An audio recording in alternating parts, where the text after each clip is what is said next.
मैं मेरी झांसी नहीं दूंगी, शिवसेनेच्या खासदार भावना गवळींचं वक्तव्य। यवतमाळ वाशिमवरती भावना गवळींचा प्रबळ दावा। भाजपसह पक्षांतर्गत स्पर्धक संजय राठोड यांनाही इशारा। भाईंदर पूर्वेकडील आझादनगर झोपडपट्टीला लागलेली आग 5.5 तासांनी आटोक्यात।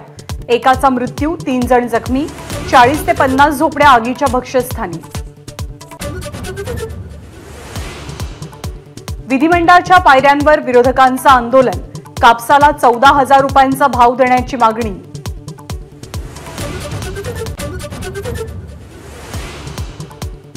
मुंबईत रिक्षा दरवाढीची शक्यता। पहिल्या टप्प्यासाठी 2 ते 3 रुपयांची भाडेवाढ करण्याची रिक्षा संघटनांची मागणी।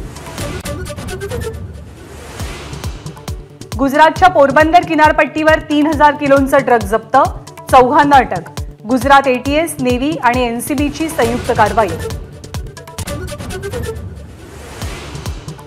पंतप्रधान नरेंद्र मोदी आज यवतमाळ दौऱ्यावर।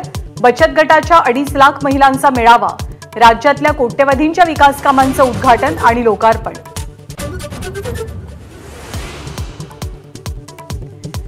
पंतप्रधान मोदींच्या यवतमाळमधल्या सभेत काँग्रेसच्या मेळाव्यात वापरलेल्या खुर्च्यांवरती राहुल गांधींचे स्टिकर्स। काँग्रेसला देणगी कशी द्यावी याची माहिती। राष्ट्रवादी काँग्रेस शिरूर लोकसभेची जागा लढवणार। मुख्यमंत्र्यांसोबतच्या बैठकीत निर्णय। तर शिवाजीराव आढळराव पाटील, भाजपचे प्रदीप कंद आणि विलास लांडे सुद्धा शिरूरसाठी इच्छुक। पतंजलीच्या फसव्या जाहिराती ताबडतोब बंद करा। रामदेव बाबांच्या पतंजलीला सर्वोच्च न्यायालयाचा दणका। सरकारच्या अनास्थेवरही तीव्र नाराजी। आदिवासी शेतकऱ्यांचा नाशिक जिल्हाधिकारी कार्यालयाला घेराव कायम। शेतकरी प्रतिनिधींची सरकारसोबत बैठक निष्फळ। तर मागण्या मान्य होईपर्यंत आंदोलन सुरू राहणार असल्याचा आंदोलनकर्त्यांचा निर्धार।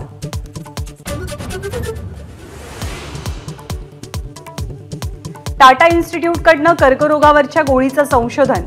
किमोमुळे होणाऱ्या वेदना आणि साईड इफेक्ट्स कमी करण्यात यश येणार।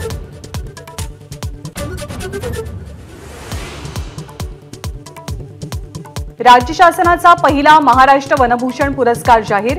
धुळ्याच्या बारीपाडा इथल्या चैत्राम पवार यांना पुरस्कार। वनमंत्री सुधीर मुनगंटीवारांची घोषणा।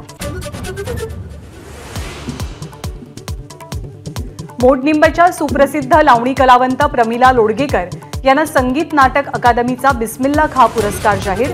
लावणी कलाकाराचा सर्वोच्च सन्मान। विख्यात गायिका कलापिनी कोमकली आणि प्रसिद्ध सतारवादक निलाद्री कुमार यांना संगीत नाटक पुरस्कार जाहीर। 1 लाख रुपये आणि ताम्रपत्र असं पुरस्काराचं स्वरूप। एबीपी माझा, उघडा डोळे बघा नीट।